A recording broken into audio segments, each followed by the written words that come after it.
Boa noite a todas, boa noite a todos. Sejam todas e todos muito bem-vindos. Esse é mais um ciclo da qualidade em geossintéticos. Hoje o tema que a gente vai discutir, o tema principal da noite é durabilidade de geossintéticos. Meu nome é Fernando Lavoie, sou professor doutor do Departamento de Geotecnia da Escola de Engenharia de São Carlos, Universidade de São Paulo. Eu estou como coordenador do CTG A20. O CTG A20 é o Comitê Técnico de Geossintéticos da Associação Brasileira das Indústrias de Não Tecidos e Tecidos Técnicos. Gostaria inicialmente de agradecer o apoio de duas instituições importantes que vêm trabalhando com a gente aí no ciclo da qualidade, a IGS Brasil, Associação Brasileira de Geossintéticos, agradecer especialmente o presidente, o engenheiro Vitor Pimentel, e também o canal Geotecnia Brasil, que desde a primeira live que a gente fez, sempre deu apoio para a gente, e 100% das lives são por meio desse canal.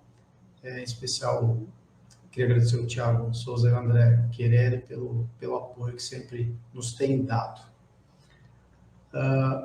Inicialmente, eu vou fazer uma pequena apresentação para vocês, coisa muito rápida, e aí, na sequência, eu já chamo os meus convidados da noite para a gente começar o debate sobre a durabilidade de geossintéticos. Então, rapidinho, eu vou mostrar minha tela para vocês aqui.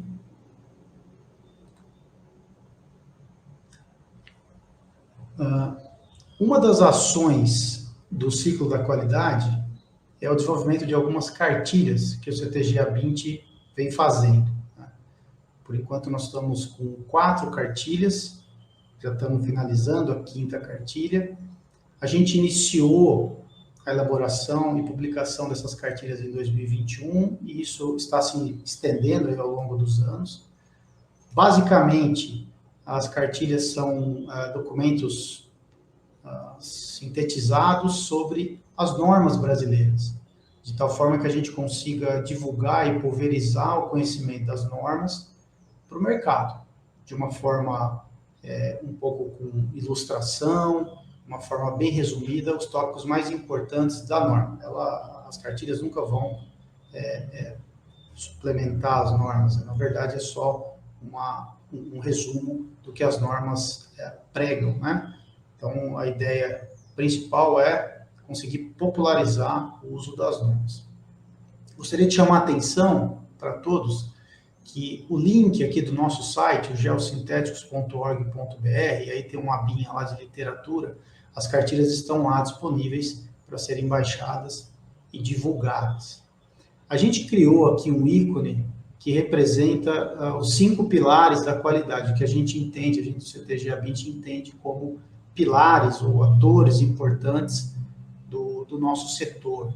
Então, nós temos aqui o fabricante, nós temos o especificador, o projetista, nós temos o comprador, o fiscal ou laboratório, né, que faz o papel de fiscal, temos o instalador. Então, isso é um ciclo, e no meio a gente tem a solução geotécnica, né, uma obra utilizando aí soluções em geossintéticos.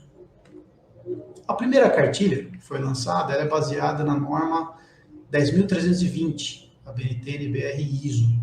É uma norma muito simples, com recomendações para identificação, etiqueta, marcações ao longo da bobina que os geossintéticos precisam apresentar na obra. Então, isso chama atenção para quem está recebendo o material na obra, para o projetista, que deve, inclusive, indicar na sua especificação, no seu projeto, o uso dessa norma. A segunda cartilha lançada, ela é focada nos fabricantes de geotêxteis não tecidos, com relação ao controle de qualidade de fabricação, né? A gente usa uma norma brasileira, essa é brasileira, com DNA brasileiro, ela não é ISO, né? Não é uma tradução da ISO, é a BNT-NBR 16757-1, que são os geotêxteis e produtos correlatos, indicada principalmente para fabricantes, mas também para os especificadores, né, que tem que cobrar um controle de qualidade de fabricação dos fabricantes. A terceira cartilha é a cartilha de instalação de geomembranas as barreiras geossintéticas. Também é uma norma com DNA brasileiro, não é uma norma ISO, é 16199, que preconiza diversos aspectos importantes da instalação de barreiras geossintéticas, né, em especial as geomembranas. E aqui embaixo vocês podem perceber que a gente tem algumas sugestões que o próprio CTG A20, com seus membros, né, hoje a gente tem alguns instaladores que fazem parte do nosso comitê, e a gente acabou colocando alguns detalhes, alguns comentários importantes, e a gente está conversando com a comissão de normas da ABNT para inserir numa próxima revisão coisas importantes como a questão da contratação, deixar mais rica a contratação para a instalação de geossintéticos, exigindo acervo técnico da empresa, solicitar a assinatura, né, ou anotação de responsabilidade técnica, que a empresa tenha um engenheiro, né, e outras solicitações, como, por exemplo, uma certificação do soldador. Essa cartilha é bastante relevante nos dias de hoje. A quarta e última cartilha lançada por enquanto, né, a gente tem pretensão de lançar diversas outras cartilhas aí, a partir de normas, né, já que a gente tem mais de 20 normas brasileiras. São critérios mais simples, com termos, definições, a simbologia mais utilizada em geossintéticos. E a gente usa como referência duas normas, a NBR 10318 e a traço 1 e 10318 traço 2. Não está aqui, mas essas são ISO, sim, são normas internacionais. Tá? Então, é mais voltada para a indicação, para os termos utilizados. Então, gostaria de convidar a todos que multipliquem essas informações. Essas cartilhas estão publicadas no nosso site, são gratuitas, e a ideia do CTG é que a gente consiga divulgar as informações mais importantes das normas, de forma a torná-las mais populares. Essa é a ideia. Dito isso, gente, só queria chamar a atenção de vocês aí para as nossas cartilhas, que é um trabalho que a gente vem fazendo desde 2021. Vamos aqui para a nossa mesa redonda, para as minhas convidadas e para o meu convidado.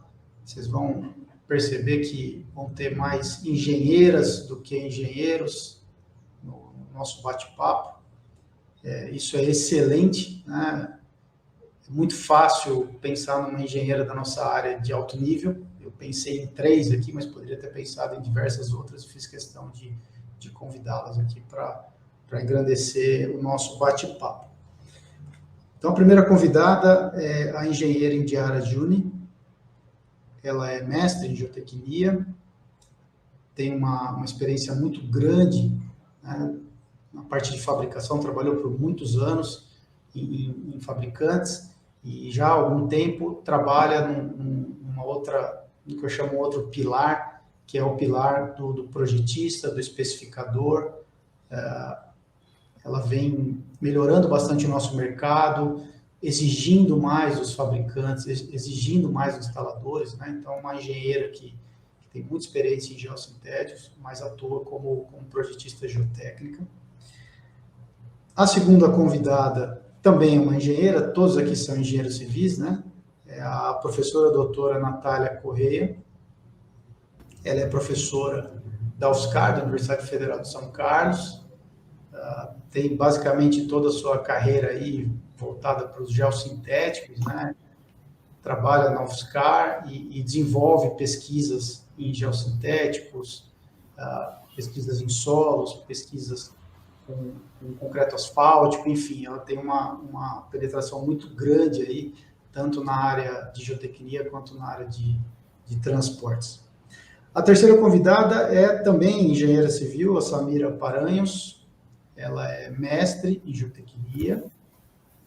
Hoje a Samira está aqui representando os fabricantes, ela representa aqui a Ober SA, que também é membro do CTG A20, porém ela também atua como especificadora, como projetista na Geostata, vai nos ajudar aqui no bate-papo. E por fim, também engenheiro civil e mestre em geotecnia, o Regis Geroto, que é um geotécnico que atua já há bastante tempo como projetista.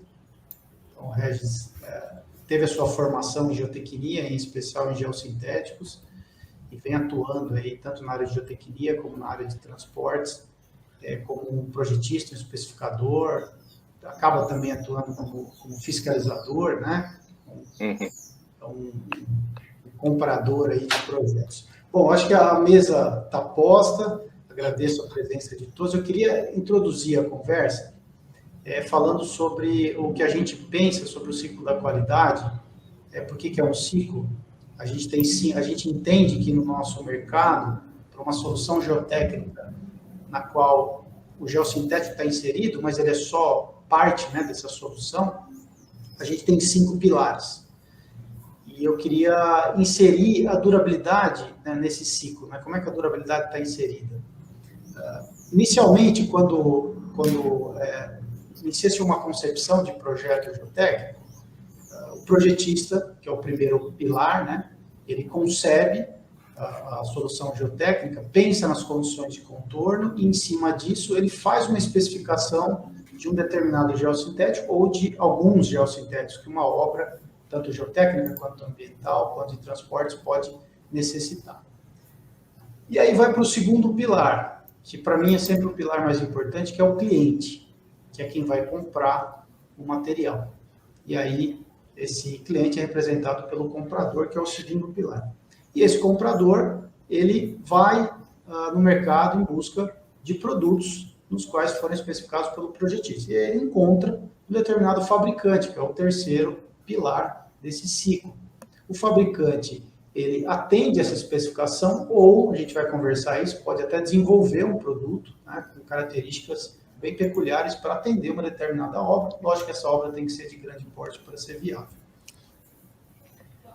E aí o fabricante, em termos de qualidade, ele já tem que ser responsável pelo controle de qualidade de fabricação do seu material, para que o fabricante garanta as especificações que o projetista demandou.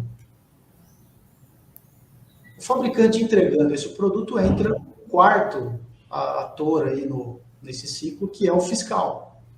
Esse fiscal pode ser um laboratório, pode ser um fiscal em campo, inclusive, né, que ele vai atestar, mediante aí o seu cliente o contrata, ele vai atestar o cumprimento daquelas especificações lá do projetista.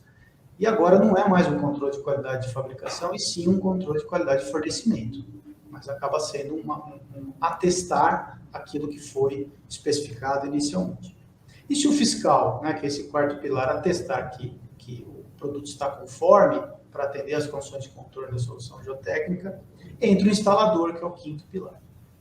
E aí, nesse instalador, pensando na qualidade, também há um controle de qualidade de instalação, no qual o fiscal volta e também participa, atestando a qualidade da instalação.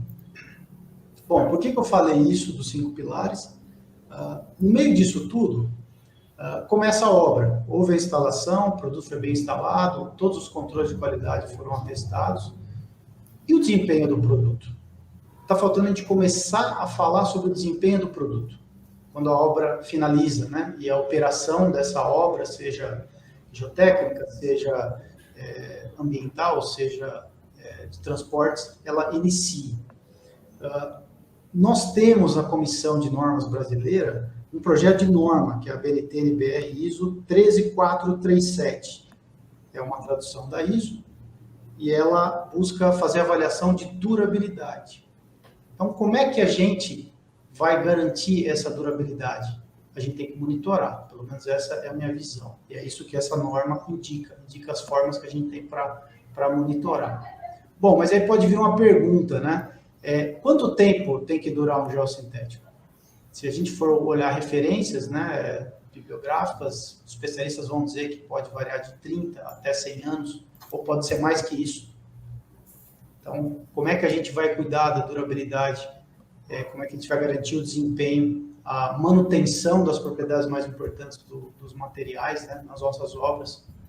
Visto que a gente tem quase, ou talvez tenha 50 anos de experiência no Brasil em geossintéticos, então a gente não está começando agora. Né?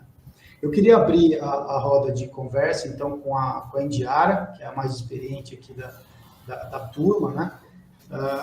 Indiara, como é que, na sua visão, você que vem batalhando muito aí com o enriquecimento das especificações, com o controle de qualidade de fornecimento, esse pilar que é o fiscal, você vem atuando muito forte, firme, né?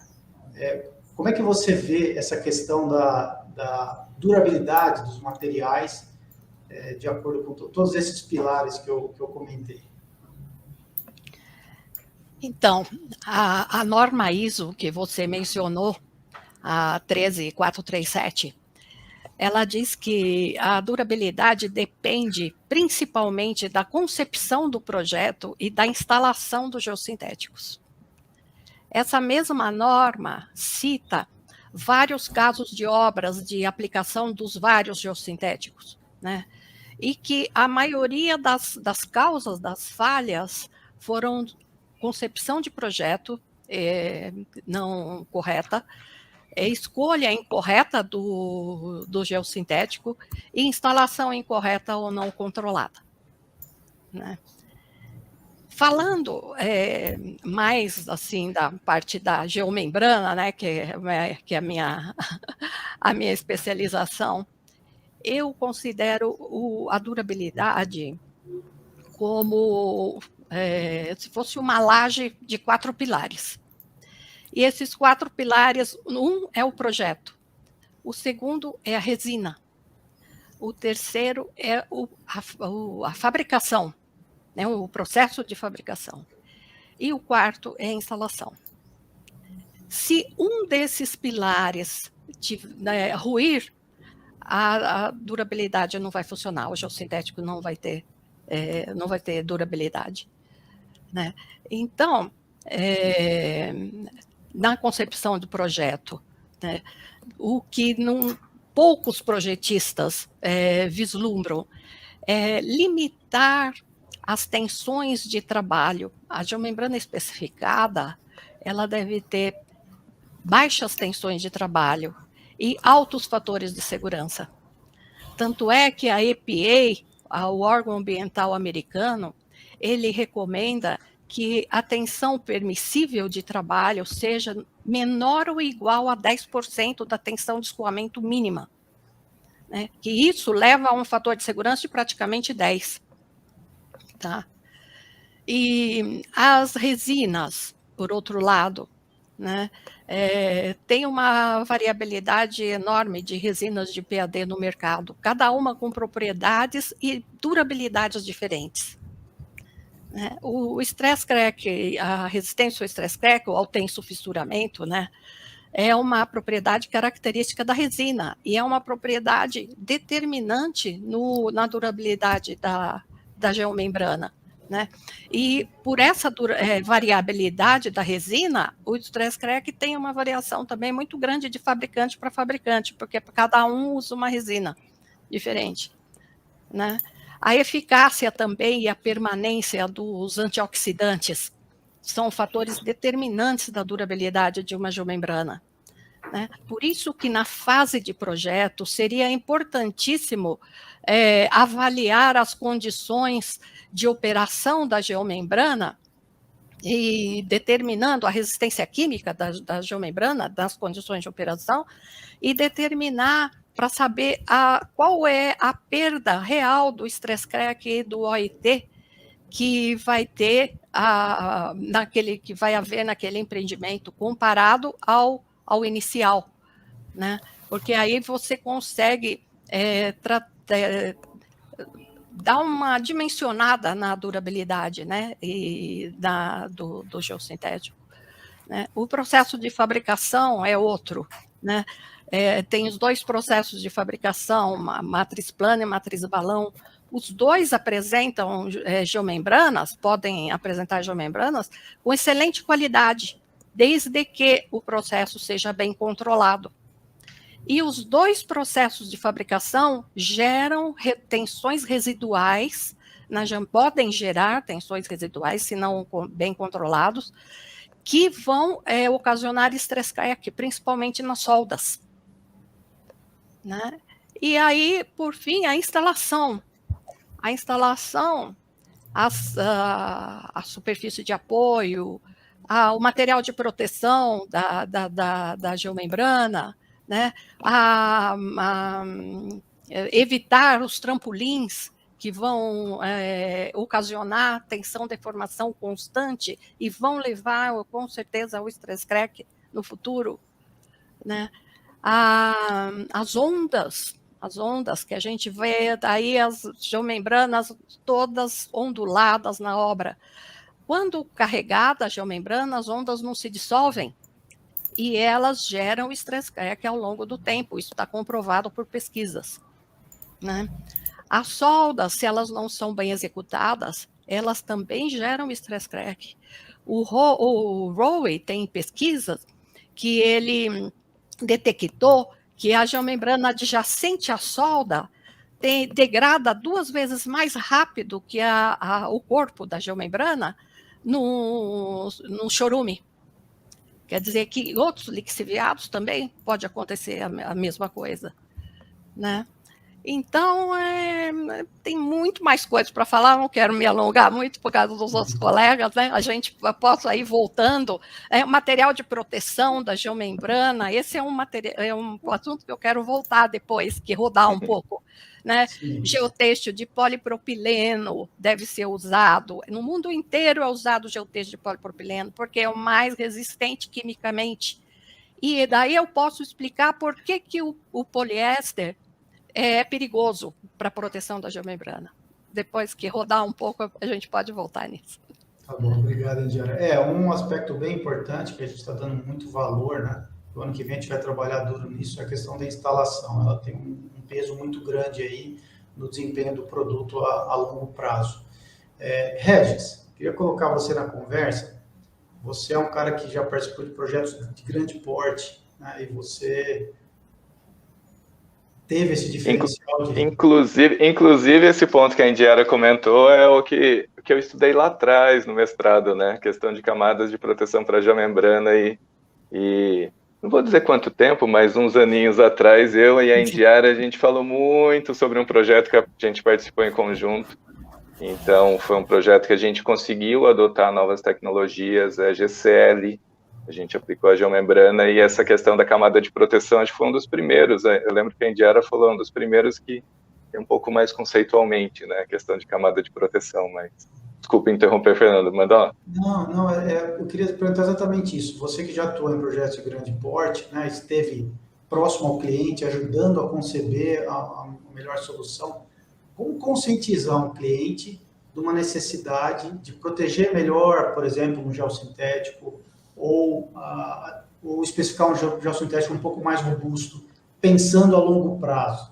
Como fazer isso? A gente precisa começar a fazer isso, né? No fundo, inclusive, algumas semanas eu participei de uma apresentação do professor Avezzani e ele comentou, né, sobre o que é engenharia hoje em dia. Engenharia é a arte do custo-benefício, sabe? Eu achei que é uma frase assim, talvez não, em alguns momentos não seja o melhor termo, mas no fundo é o que a gente tem buscado hoje em dia, né? Então a gente tem buscado algo sempre que esteja balizado tecnicamente, que atenda desempenho, que seja a melhor solução técnica para a obra, mas quando a gente tem o cliente, a gente também precisa entender que tem um dinheiro, sabe? Tem uma inversão de valor ali dentro. Então, no fundo, hoje em dia a gente tem entrado muito nessa questão do custo-benefício. E eu acho que, no fundo, a gente conseguir explicar aos clientes, isso eu falo como um cara que veio de projeto, trabalhou por volta de 12 anos numa projetista, que tem uma fundamentação muito forte, teórica e de boa engenharia, em função das universidades que eu estudei com professores muito rigorosos, e hoje eu estou numa posição de verificador como cliente. Então, às vezes é difícil a gente demonstrar o quanto é importante a gente conhecer os materiais e demonstrar o custo-benefício que ele vai trazer, principalmente com novos materiais. E é curioso chamar geossintético de novos materiais, porque eles estão no mercado há 20, 30, 50 anos, e quando a gente pega alguns projetos, a gente vê que o pessoal ainda não tem tanto conhecimento do material. Mas, no fundo, eu acho que essa conscientização vem com conhecimento. Então, a partir do momento que a gente começa a demonstrar, colocar no papel e demonstrar na prática os benefícios que os materiais trazem, sabe, eu acho que o cliente final, o contratante, ele vai ver que adotar geossintéticos, um bom projeto com boa especificação de geossintéticos, ele vai trazer economia. Então, às vezes você não tem, hoje, na empresa que eu estou, concessionária de rodovias, a gente trabalha muito com CAPEX e OPEX, né? Então, é duro quando a gente tem uma inversão de valores maior no CAPEX, mas a gente consegue demonstrar, sabe, no operacional, o quanto o material vai trazer de benefício.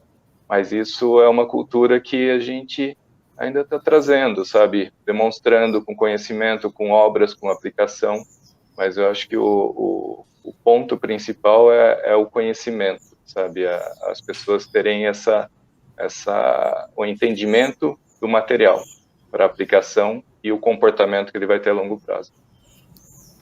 Tá, legal. Eu vou colocar a debatedora aqui mais jovem, né, do grupo, a Samira. Seja muito bem-vinda, Samira. Você que está representando hoje os fabricantes, eu também estou aqui representando o CTG-A20, mas estou tentando ficar um pouco mais do lado dos meus parceiros acadêmicos. Samira, como é que os fabricantes estão trabalhando nesse aspecto para tentar garantir um melhor desempenho do material em obra e garantir uma melhor durabilidade? Certo. Bom, para cada produto, né, a gente tem um plano de controle de qualidade que é desenvolvido dentro da indústria. Então, a depender de qual geossintético a gente está falando, da sua aplicação e de qual função ele vai desempenhar em obra, tem dentro das recomendações da IGS, das cartilhas, das normas, uma sequência de propriedades que são chamadas de propriedades controle, que essas devem ser verificadas, né? Existe a frequência também, né, de coleta dessas amostras e ensaios. Então, a gente tem todo um plano com que frequência coletar de amostras. Basicamente, a maioria das propriedades é uma por lote, né, fazer a coleta dessas amostras e fazer todo um plano de ensaio que faça não só a verificação das propriedades físicas e mecânicas e hidráulicas que sejam pertinentes àquela aplicação e àquele produto, mas aí também entra na parte, né, falando mais da durabilidade, de entender qual é a aplicação desse produto em campo, aqui ele vai estar exposto, e entender como vai ser o comportamento dele. Então, também tem, né, as diretrizes, basicamente, para a durabilidade, as recomendações são de que os ensaios sejam feitos um por formulação, mas não com espaçamento maior do que 5 anos, e essa caracterização seja feita desses ensaios, através desses ensaios, e normalmente, assim, para a garantia menor, né, que se é exigida aí, que é dos 5 anos de durabilidade, mas que não se aplica tanto, né, porque a maioria das nossas obras que ter vida útil muito maior do que isso, que são as condições, assim, básicas de exposição, né, exposição a raios UV e que esse material esteja também instalado em campo dentro de um pH próximo ao neutro e enterrado, sem tanta exposição, e também sem estar em contato com a água e não a outros componentes químicos. E aí, para a gente conseguir atestar, né, que esse produto vai durar em condições que não sejam essas, que sejam mais agressivas do que essas, e por tempos maiores do que os 5 anos, e aí garantir aí a durabilidade das obras, a gente gosta de fazer os estudos caso a caso. Então, sempre que chegam as solicitações, ter esse contato direto com o projetista, entender quais são todas essas solicitações que serão exigidas em campo e desenvolver um plano de ensaios e aí ver quais são as normas pertinentes e aqui produtos e aqui compostos químicos, isso vai estar exposto, compatibilidade química e tudo mais para ir garantindo a durabilidade de cada em cada uma das suas funções. E aí também que entra a grande parte, né, da parceria com as universidades, com os laboratórios, de poder, dentro desse plano de coleta de amostras, que tem que ser feito em todos, com as frequências corretas, né, para se garantir essa qualidade, de se fazendo o que é possível dentro da indústria, né, com os laboratórios externos, e o que não é possível dentro da indústria com os laboratórios independentes terceirizados. Pois é, Samira. Então, você me deixou um ponto interessante, eu vou chamar minha última convidada. Eu deixei por último, Natália, me desculpa, mas a gente chegou na academia, né? Eu queria te perguntar o seguinte, né? A Samira falou que as universidades são importantes para testarem os materiais que são comprados, né, os materiais que são desenvolvidos pelas indústrias. Mas eu acho que há uma distância muito grande entre quem está na obra, na prática, o especificador, o fabricante, e a universidade. Eu acho que a universidade tem um papel muito mais relevante do que a gente tem hoje em dia, que é simplesmente fazer pesquisa teórica ou realizar ensaio de conformidade, para verificar a conformidade. Na sua visão, as pesquisas aplicadas para que a gente possa obter parâmetros melhores de projeto, inclusive, diversos projetistas, amigos meus, disseram, se eu tivesse feito ensaio de campo, ou ensaio de laboratório, eu poderia arrojar mais no meu projeto, e aí o que o Regis comentou, poderia reduzir o custo. Na sua visão, você que trabalha num laboratório grande, né, que tem diversos especificamentos, qual a sua visão dessa distância que a gente tem entre os problemas práticos e nós que estamos na academia? Bom, pessoal, boa noite a todos. Obrigada aí, Fernando, pela pergunta, acho que traz um gancho importante para a discussão, né, a parceria das universidades com a indústria, né, com a indústria de novos produtos, de novas soluções, né, e como a Samira falou, os ensaios são fundamentais para o controle de qualidade dos geossintéticos, né, para o desenvolvimento de produtos e de soluções, mas principalmente os ensaios de desempenho e de durabilidade, que é o que a gente vem falando, né? E aí, nesse ponto, a gente pode ter um link grande com as universidades e esse papel grande da área acadêmica de pensar em soluções, né? Que vão chegar mais próximo da condição real da obra, né? Da realidade da obra. E aí, é a partir desses ensaios, né, de desempenho, que vão representar mais a realidade local ali, do que o geossintético está, de como ele está sendo mobilizado, ou dos possíveis danos que podem ser causados, das possíveis ações, né? E isso aí é que vai acabar, no final, norteando as normas. Né? Igual você falou, como que a gente fala de durabilidade? Né? Quantos anos? O que se espera do geossintético, né? Até quando eu quero que ele cumpra a determinada função para a qual ele foi projetado? Então, para que a gente chegue nisso, tem todo esse trabalho de estudar minuciosamente, muitas vezes, alguns detalhes, para que a gente chegue lá na frente em falar de fator de redução, né? A gente não fala só de fluência, a gente não fala só de dano de instalação, né? Não dá para pensar em durabilidade de geossintéticos pensando nesses poucos fatores externos. Vou dar um exemplo, simples. Na mineração, por exemplo, a geomembrana está sujeita à degradação UV, então a gente tem ensaio de degradação UV, né? Está sujeita a ciclos térmicos, está sujeita muitas vezes a diferentes pHs, líquidos agressivos, diferentes tipos de rejeito, mas também a diferentes cargas confinantes, diferentes pressões. Ou seja, será que a gente tem ensaio para tudo isso? Né? Que ensaio que combina tudo isso, né? Então, o papel da universidade é, muitas vezes, desenvolver soluções que cheguem mais próxima de combinar essas soluções para que a gente possa melhorar sempre as recomendações, né, e os parâmetros futuramente. Né? É assim que eu vejo o potencial acadêmico, né? E a necessidade dessa aproximação dos projetistas, né, e da indústria com a universidade. Tá, legal. Eu vou colocar aqui uma pauta, vamos dizer assim, falar um pouco da minha experiência para a gente rodar de novo. Eu terminei meu doutorado tarde, né? Eu tive uma carreira, tenho uma carreira bem peculiar, né? Eu fiz meu mestrado em geossintéticos, então me considero um geotécnico de solos, né? O geossintético está basicamente dentro de solos. A gente não é de geossintéticos, a gente é de solos, nós somos geotécnicos, né? E aí eu fui trabalhar no mercado em 2 fabricantes, passei bastante tempo, aí eu acabei entrando na vida da docência e acabei fazendo o meu doutorado tardiamente, né? Terminei o ano passado, mas esse tardiamente me deixou coisas boas, porque eu estava muito maduro para fazer o doutorado. E conhecia muita gente do mercado. E eu fiz o que tem muito pouco no Brasil, que eu exumei amostras de geossintéticos. Especificamente foram de geomembranas de PAD. Eu exumei 9 amostras de geomembranas de PAD, com tempos diferentes de exposição, tempo máximo foram 15 anos, nem há tanto tempo.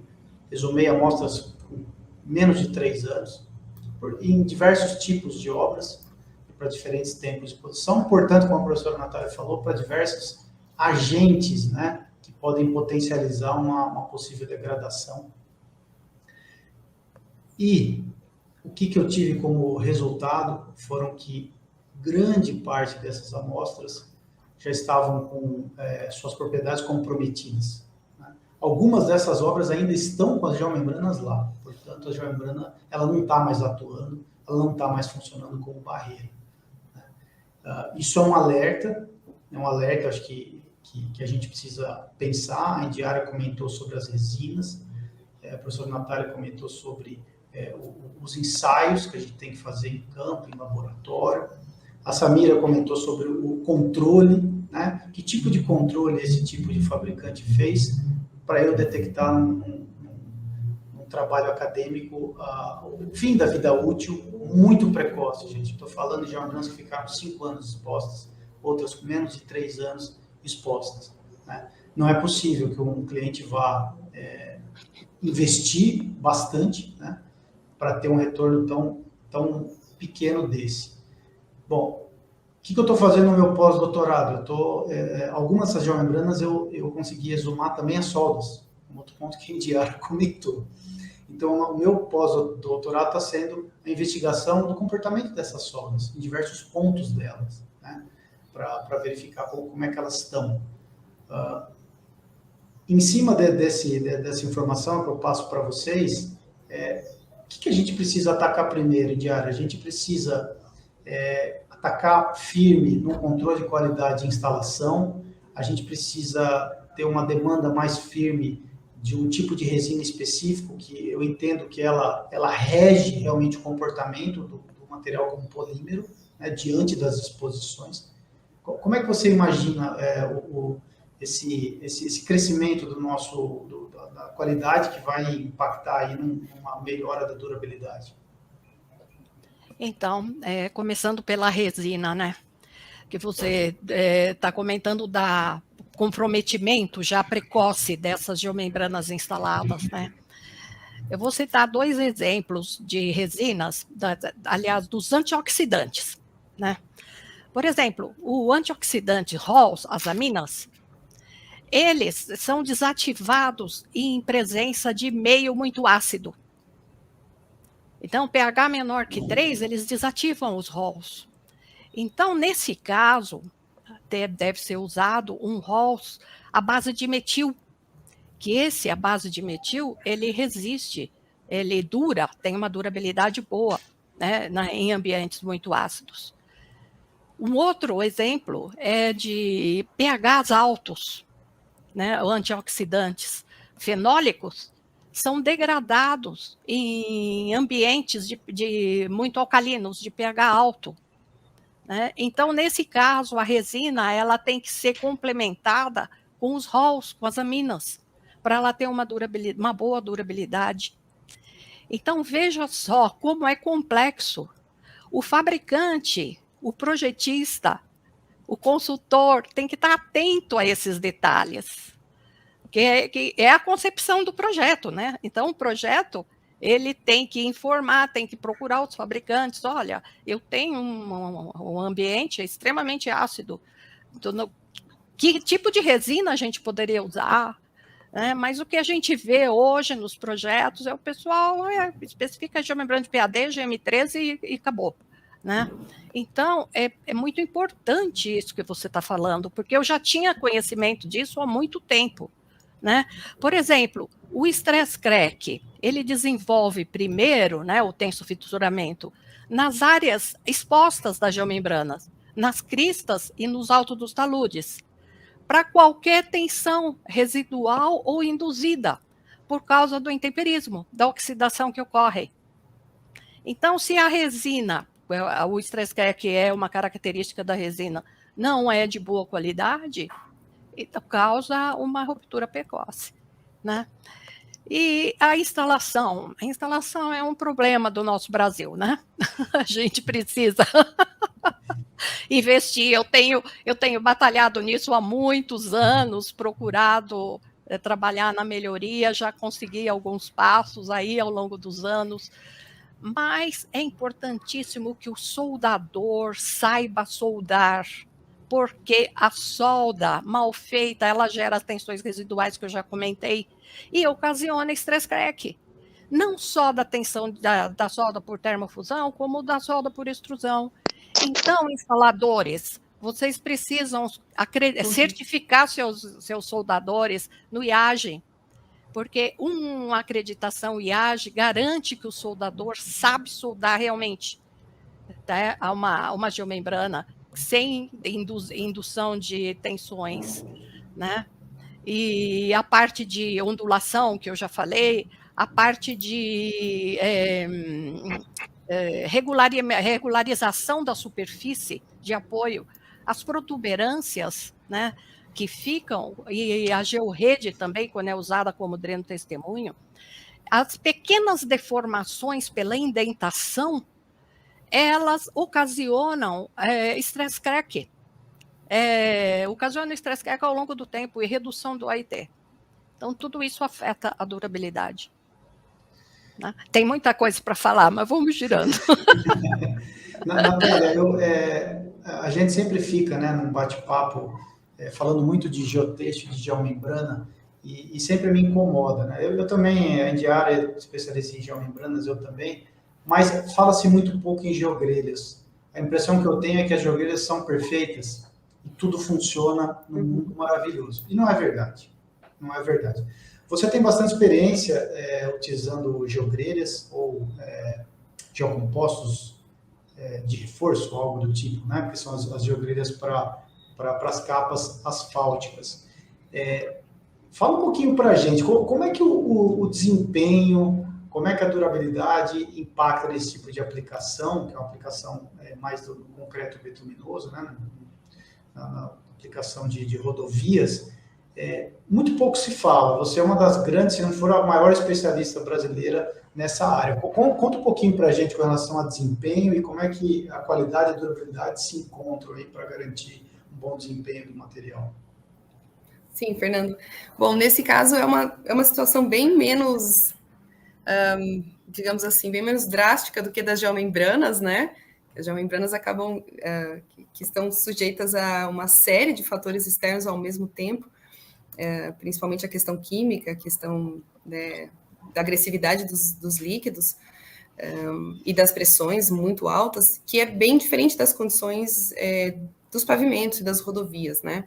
Nos pavimentos, a gente está mais preocupado com a questão da vida de fadiga, né? Do desgaste aos danos repetidos, né?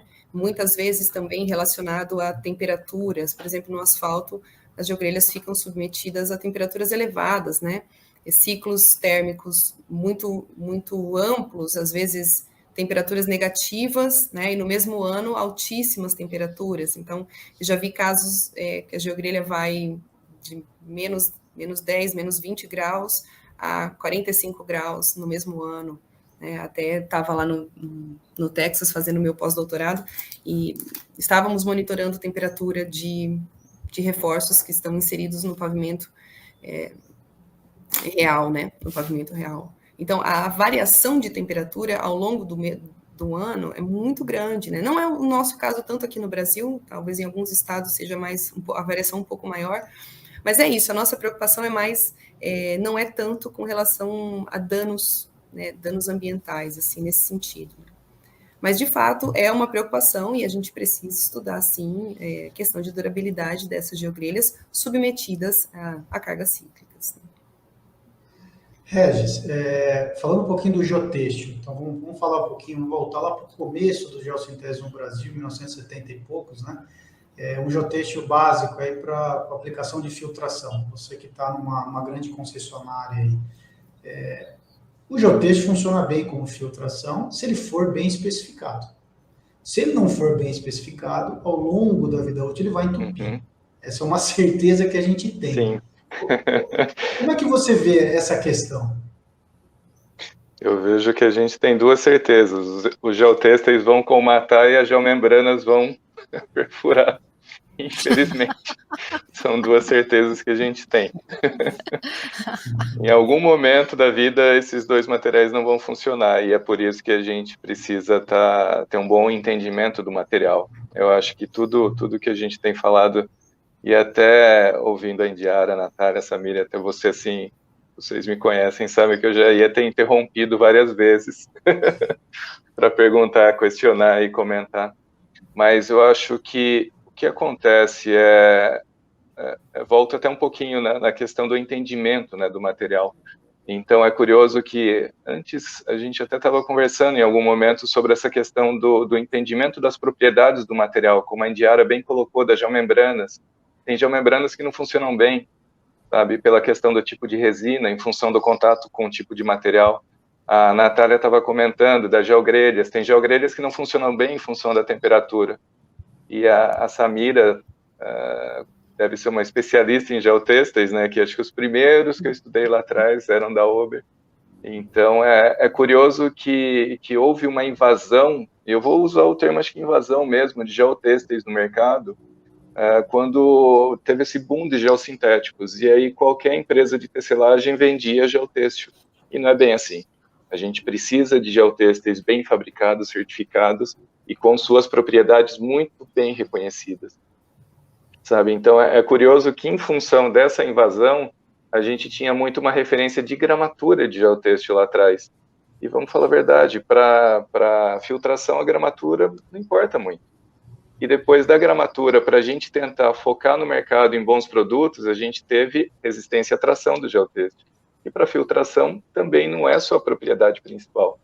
E eu vejo poucos projetistas utilizando a abertura de filtração no dimensionamento, sabe? Então é curioso que a gente tem os materiais e a gente precisa entender quais são as características do material e os requisitos da obra.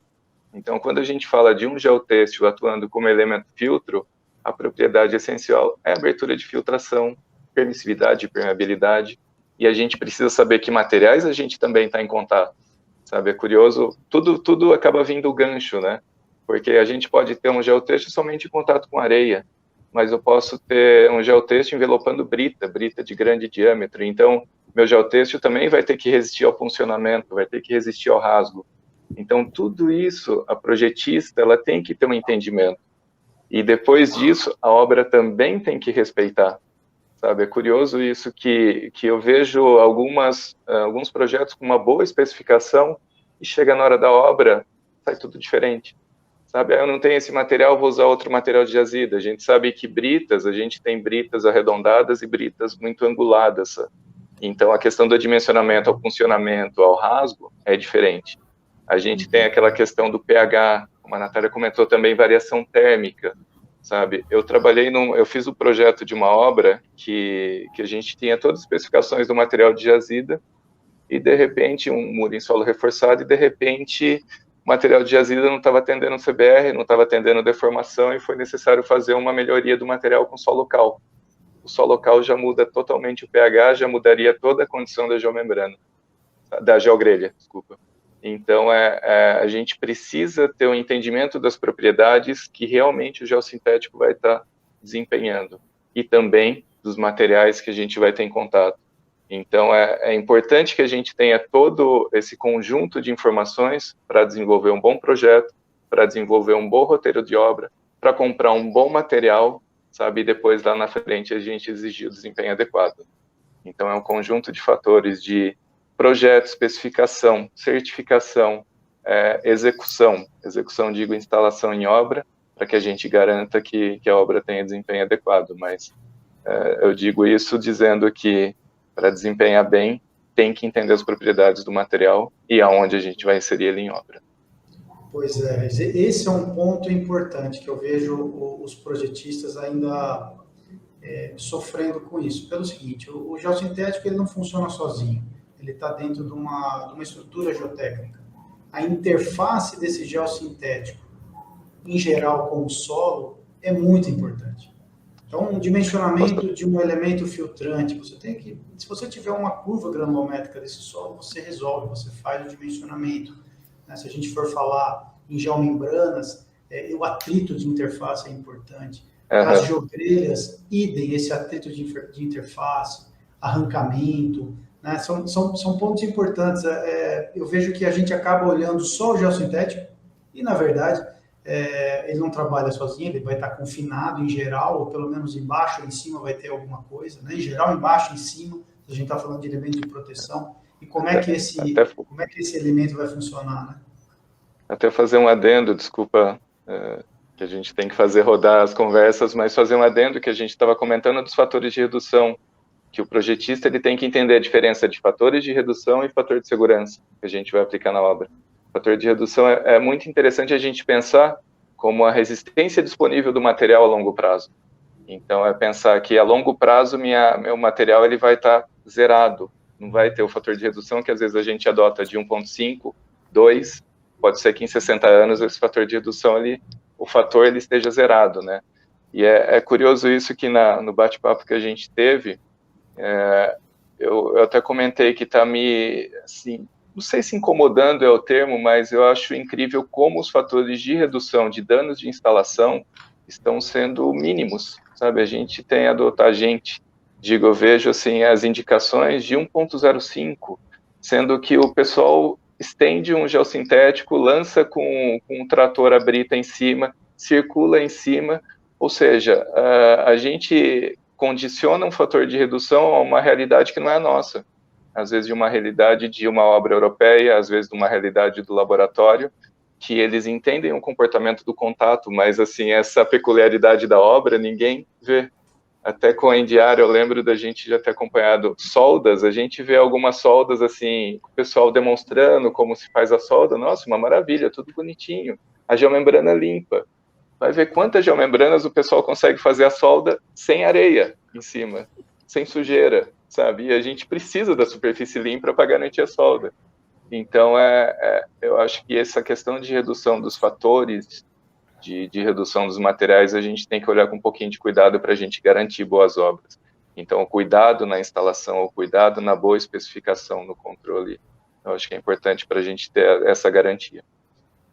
Samira, com essa deixa aí do Regis, né, dessa questão dos ensaios de desempenho, como é que você vê o papel hoje do fabricante pensando em pesquisas atreladas a universidades, de tal forma que possa trazer para o mercado parâmetros mais reais, né, como, por exemplo, parâmetros de interface ou de arrancamento para geogrelhas, enfim. Sim.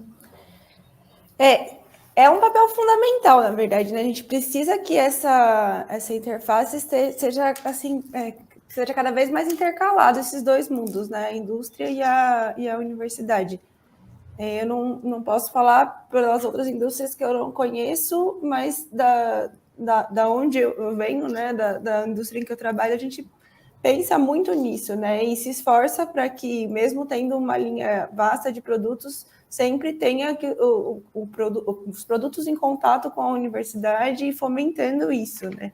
Eu vejo, principalmente, que a gente tem uma variabilidade muito grande nas obras e nos contatos e em tudo, então não é com uma pesquisa que se responde à questão, né? Não é uma pesquisa que vai te dizer que aquele material vai dar certo, então a gente precisa de muita pesquisa.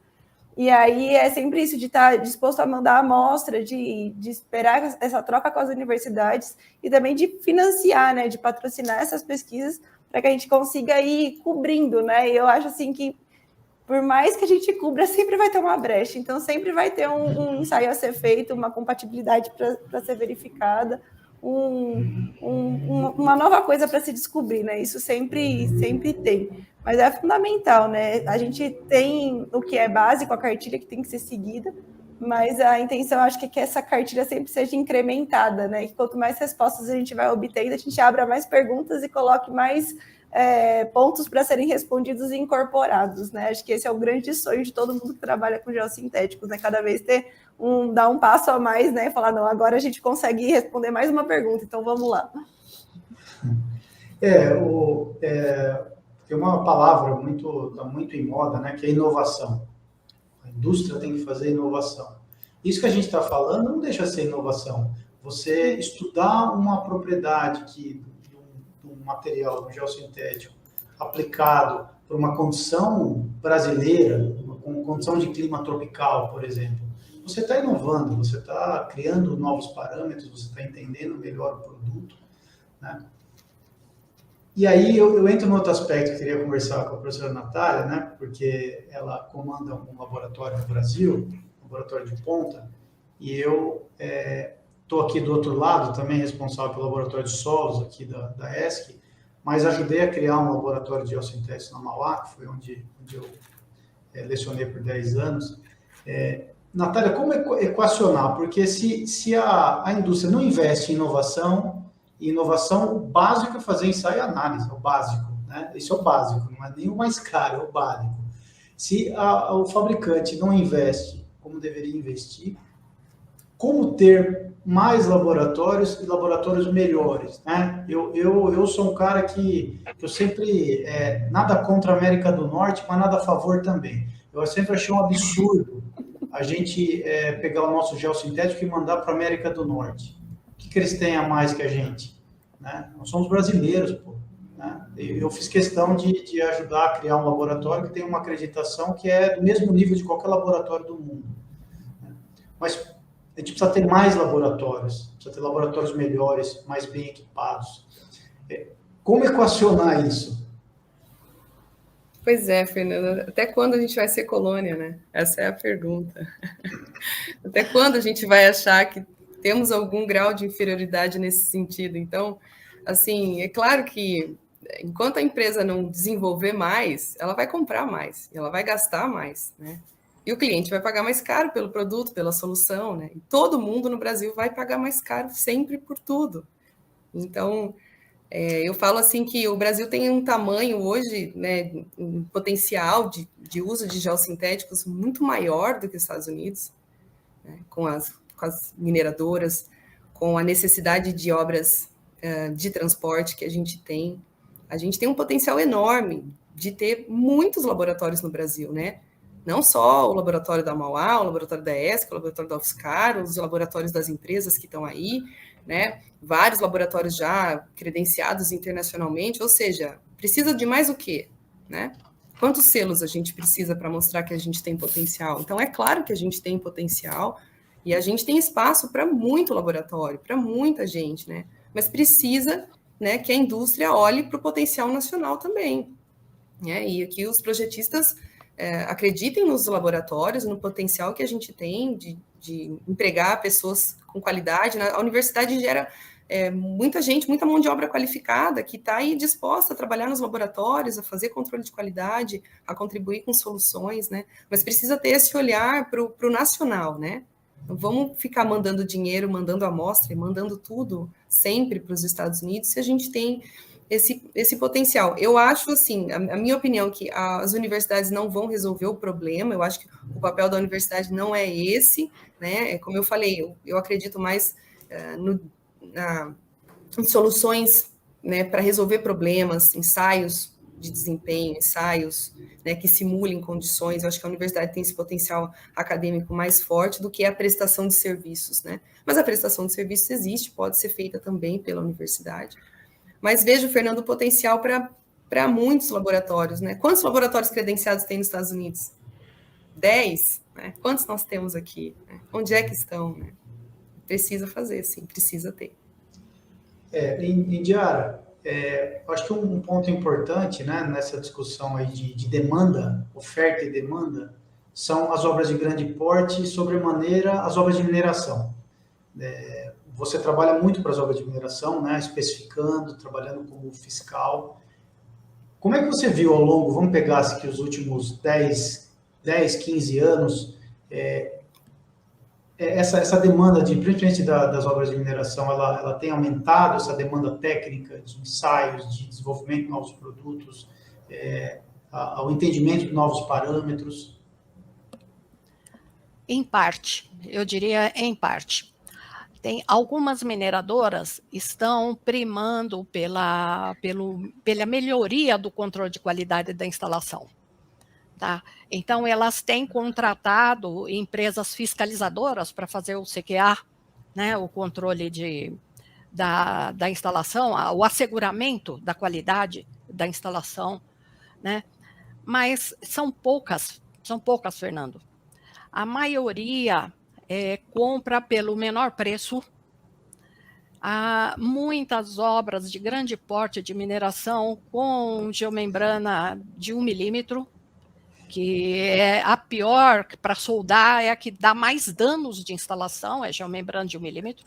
Por isso o IAGE, né, os instaladores que vão certificar os soldadores, perguntam para mim, mas por que soldar? Por que eles exigem 1 milímetro? Eu falei, porque de 1 milímetro é a espessura mais difícil de soldar.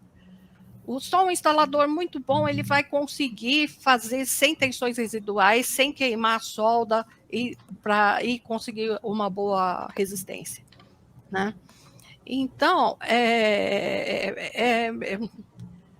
não avançou muito, não. Enquanto umas avançaram muito, algumas poucas mineradoras avançaram muito, estão no top dessa parte de qualidade, algumas outras regrediram, né? E é pelo preço, tanto de material como de instalação, sabe? E os instaladores, você sabe também, é outro problema que a gente tem que trabalhar aí nesse mercado, a gente já tem falado, né? Muitos instaladores saem das grandes empresas e montam a sua empresinha, né, com um custo inicial muito baixo, fazendo o trabalho por um preço que os instaladores que têm know-how, que têm qualidade, não conseguem alcançar, porque a qualidade custa, né? Então, o panorama atual é esse. Diário, essa questão da instalação está na nossa pauta, a gente já vem conversando.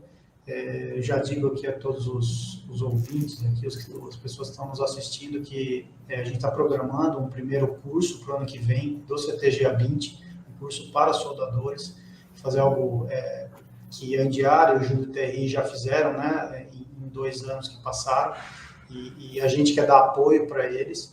A gente quer fazer algo bem brasileiro para atender as nossas necessidades, né? E essas necessidades são gritantes. Eu estou falando de durabilidade, não adianta nada ter um produto com a melhor resina, com todo o controle de qualidade de fabricação, de fornecimento, e na hora da instalação, tudo vai por água abaixo, a questão da durabilidade vai junto, né?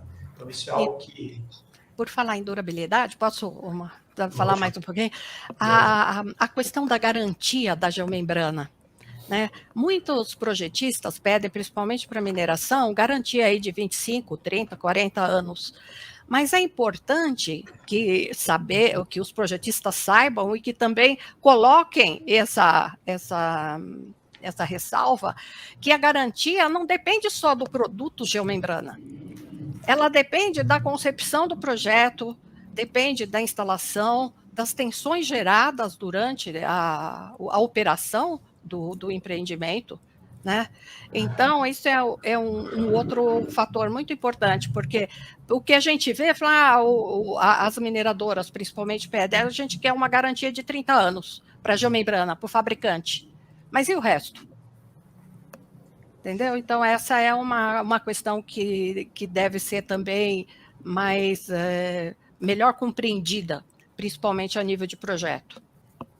Legal, eu vou pedir licença aos meus convidados aqui. A gente chegou a uma hora e pouco aí de live. Eu vou ler alguns comentários aqui das pessoas que estão participando com a gente, né, para a gente debater aqui, né? Então, o Hélio Batista fala: importantíssima questão da identificação pelo fabricante das características do gel sintético diretamente no rolo. É a garantia que vamos ter com os critérios de projeto atendidos na obra. Concordo plenamente, isso é um problema, inclusive, comercial, né?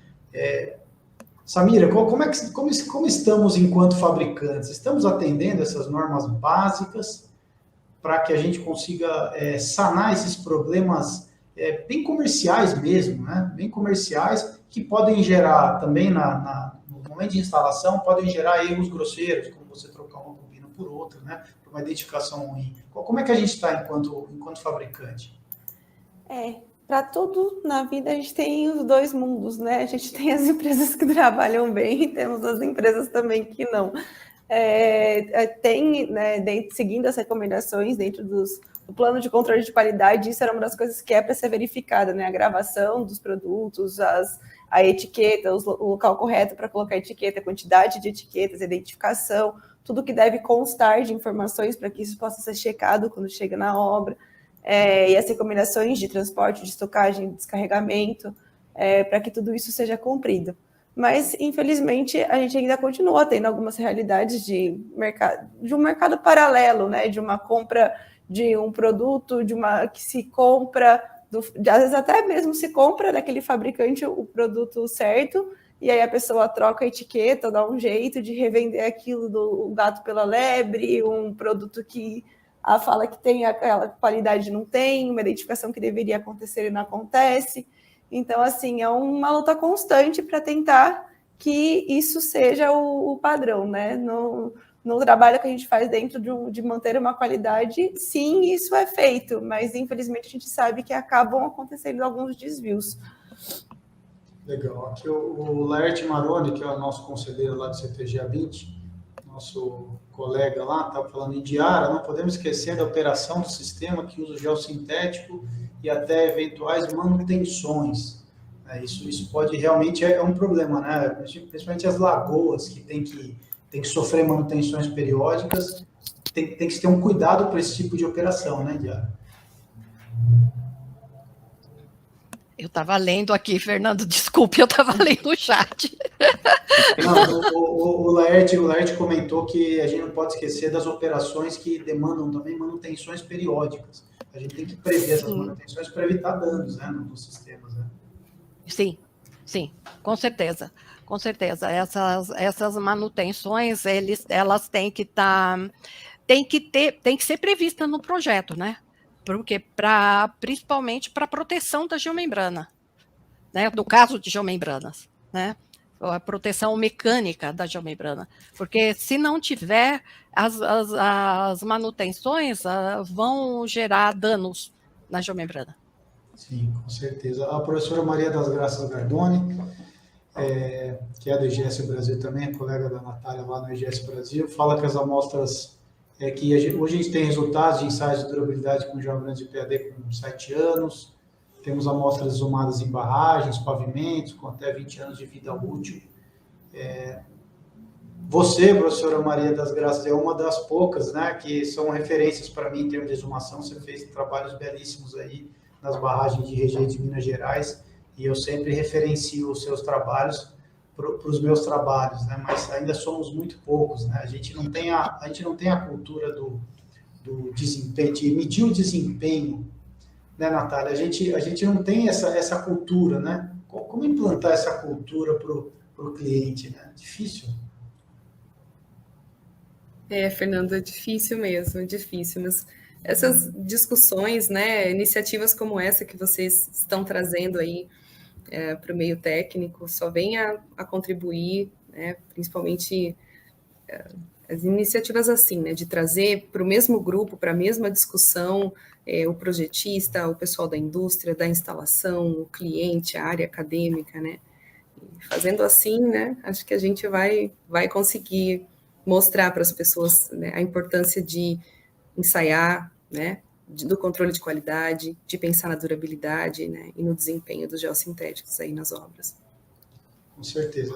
Ainda a professora Maria das Graças fala, além dos geossintéticos e solos, tem dos fluidos, atualmente com químicas agressivas, como nas barragens de rejeitos de ouro.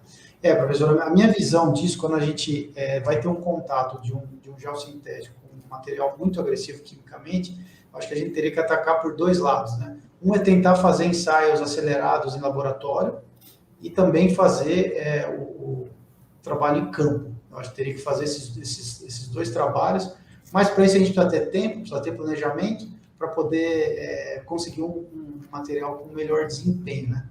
Essa é a minha visão. Eu mesmo respondi ao questionamento dela aqui. Fernando, o Alexandre aqui. Fernando, uma dúvida: hoje temos excelentes laboratórios no Brasil, porém, como vocês avaliam a gestão de instalação?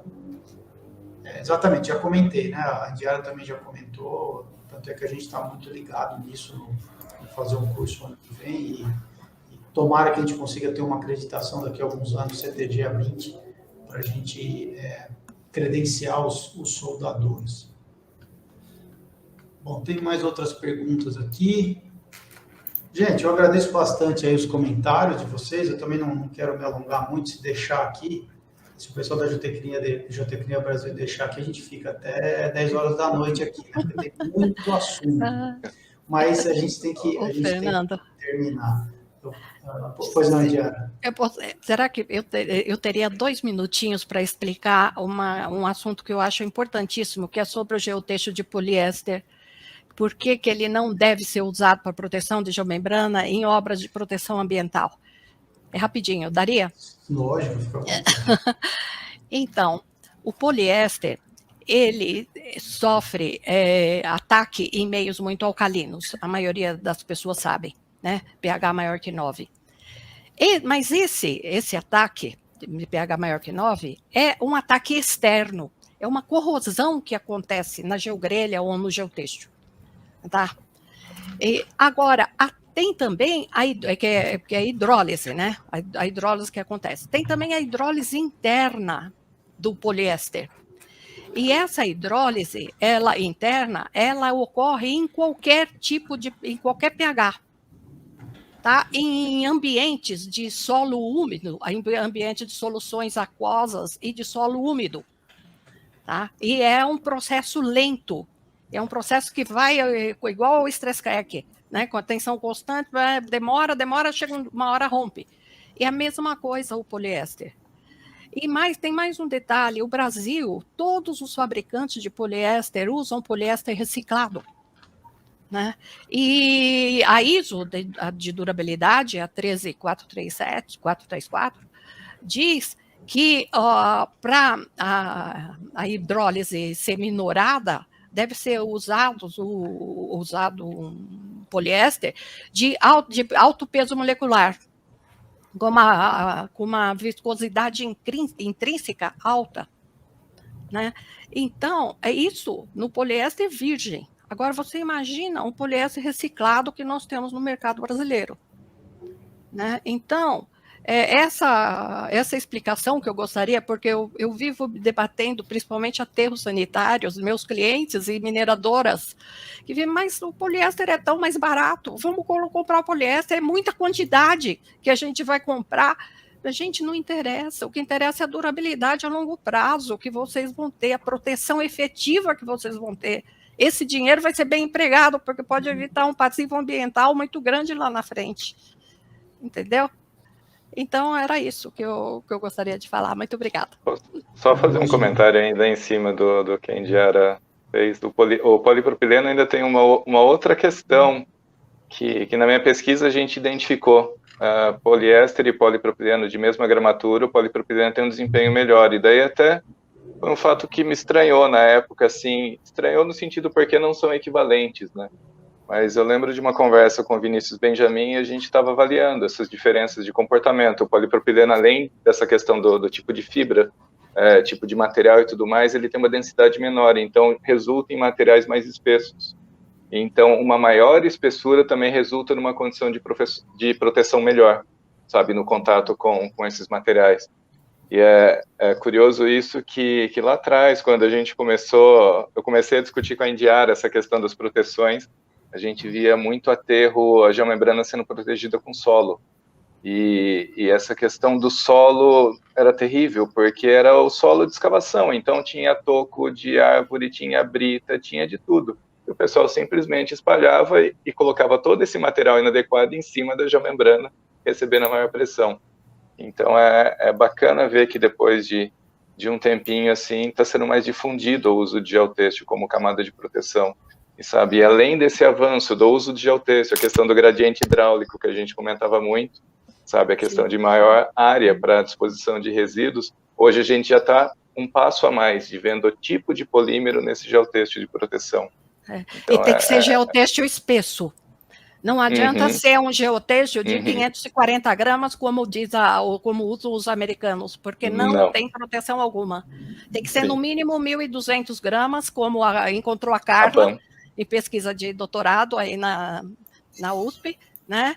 Ou como a Alemanha, 2.000 gramas por metro quadrado, mas no mínimo 1.200 gramas por metro quadrado para uma proteção eficaz. Exato.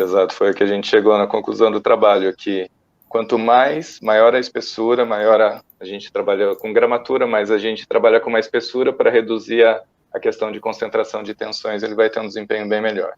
Então, é curioso que tem aquela metodologia do Kerner, que sempre dava gramaturas de 300, 400, e a gente via que não resolvia nada, mas a BAN, ela tem um ensaio experimental de pressão que é muito interessante para avaliar a questão de protuberância, o tipo de brita e tudo mais, e sempre levava gramaturas de 1.200 para cima. Bom, gente, legal. Deixa eu chamar, então, cada um de vocês aí para a fala final, para a gente já ir indo para o final da live. Eu, inicialmente, queria agradecer de novo a IGS Brasil, ao canal Geotecnia Brasil, pelo espaço. Fiquei muito feliz eu convidei esses meus 4 colegas, né? Eles aceitaram, não tive que chamar nenhum substituto, porque todos aceitaram. E acho que todo mundo sabe que eu gosto de prestigiar as mulheres, porque elas são minoria na engenharia. A engenharia é extremamente machista, e cabe aos homens tomarem atitudes, né, para a gente mudar isso. Engenheiras de alto nível tem aos montes aí, né? A gente não precisa parar nem para pensar. Então, eu estou feliz de, pelo menos um pouquinho eu fiz, né? Tem mais mulheres do que homens nesse debate, talvez por isso o debate tenha sido tão rico. Então, professora Natália, obrigado pela sua vinda, por ter aceitado o convite, e pode fazer seus comentários finais. Obrigada, Fernando. Também gostaria de agradecer o convite de participar dessa live, né? A gente sempre aprende muito com os colegas aí da prática de geossintéticos, e enfatizar a importância de eventos como esse, né? Que são uma excelente oportunidade para a gente discutir o bom uso, a boa prática de geossintéticos no Brasil, né? E parabenizar o CTG A20 pela iniciativa do ciclo de qualidade, pelas cartilhas, né? E gostaria de agradecer também, em nome da diretoria da IGS Brasil, a parceria de sempre com o CTG A20. E eu tenho só um recadinho, Fernando, posso aproveitar? A gente está com inscrições abertas para o prêmio TCC/IC sobre geossintéticos, em parceria com o CTG A20, então fiquem atentos aí às datas, tá bom? Vai sair também agora o edital para o prêmio Estudante IGS Brasil, que é aquele prêmio que é dado a cada 4 anos, para tese e doutorado na área de geossintéticos, tá? E lembrar a todos do Regel, que vai acontecer em Salvador no próximo ano, em julho, né? Esperamos encontrar todos vocês lá para prestigiar esse evento, tá bom? Obrigada. Obrigado, Natália. Engenheira Samira, fique à vontade aí para a sua fala final. Queria agradecer a sua presença. Fique à vontade.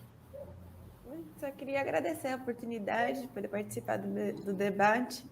Como a Natália falou, é sempre um prazer, e é sempre uma fonte de conhecimento poder debater, né, com os colegas. A gente sempre aprende muito podendo debater sobre os assuntos. Obrigada pelo convite. Imagina, eu que agradeço. Indiara, eu te conheço faz muito tempo, né, quando eu comecei no mercado, e você sempre foi muito solícita comigo. Eu sempre te considerei uma referência aí na nossa área, né? E hoje, vendo como você atua em busca aí de um mercado mais próspero, um mercado com mais qualidade, e por consequência, esse tema que a gente discutiu, a durabilidade, é uma consequência, né, desse trabalho pesado que você vem fazendo. Queria agradecer o teu convite, e aqui ao vivo, né, para todo mundo aqui, queria te convidar, já conversou isso, para a gente, o ano que vem, trabalhar juntos num curso CTG A20 de soldadores, né? Você e o Júlio TI já tem essa expertise aí de fazer esse tipo de curso. Acho que a gente precisa fazer um trabalho pesado nos instaladores. Obrigado pela sua vinda. Muito obrigada, Fernando, pela oportunidade de compartilhar, né, de trocar conhecimentos, né, compartilhar e trocar também conhecimentos.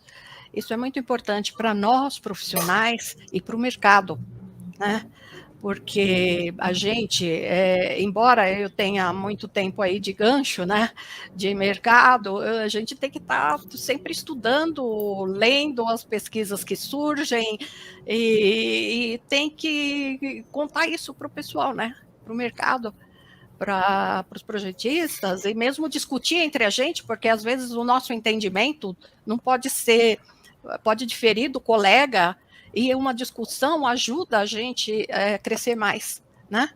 Então, muito obrigada, foi válido. Obrigada aos colegas também que participaram. Maravilha. Regis, deixei você por último, meu amigo, mas nada contra você. É que eu gosto muito de prestigiar as nossas colegas engenheiras. Com certeza. Muito obrigado pela tua vinda aqui. Eu considero você uma pessoa importante do mercado, porque você tem uma formação sólida em geotecnia, estudou geossintéticos, então você tem uma visão diferenciada, né? Quando a gente fala de um projetista, hoje você está como um fiscal de projeto, fiscal de execução, né? Porque você está dentro de um grande cliente. Então, eu já queria ter trazido você antes em alguns debates, que bom que hoje deu certo. Obrigado por ter vindo aí. Obrigado, Fernando. Obrigado pelas palavras e ainda mais nessa mesa, sabe? Muito bom participar com a Indiara, a Natália, a Samira, sabe? A Indiara e a Natália a gente já se conhece há um tempinho, a Samira foi um prazer conhecer e difundir conhecimento, né? Eu acho que é aquilo que eu comentei lá no começo. Eu acho que é importante, por mais que seja um material geossintético em si, é um material já com muitos anos, né? Assim, é importante difundir esse conhecimento para melhores projetos, para melhores obras e para que a gente garanta a durabilidade dos materiais, durabilidade e desempenho das obras. Então, foi muito bacana participar e agradeço o convite e estou à disposição quando precisar. Maravilha, Regis, obrigado. Obrigado, gente. Então, estamos finalizando aqui o debate. Agradeço a todos que assistiram. Muito obrigado e boa noite a todos. Até logo. Boa noite. Abraço. Boa noite. Boa noite. Boa noite.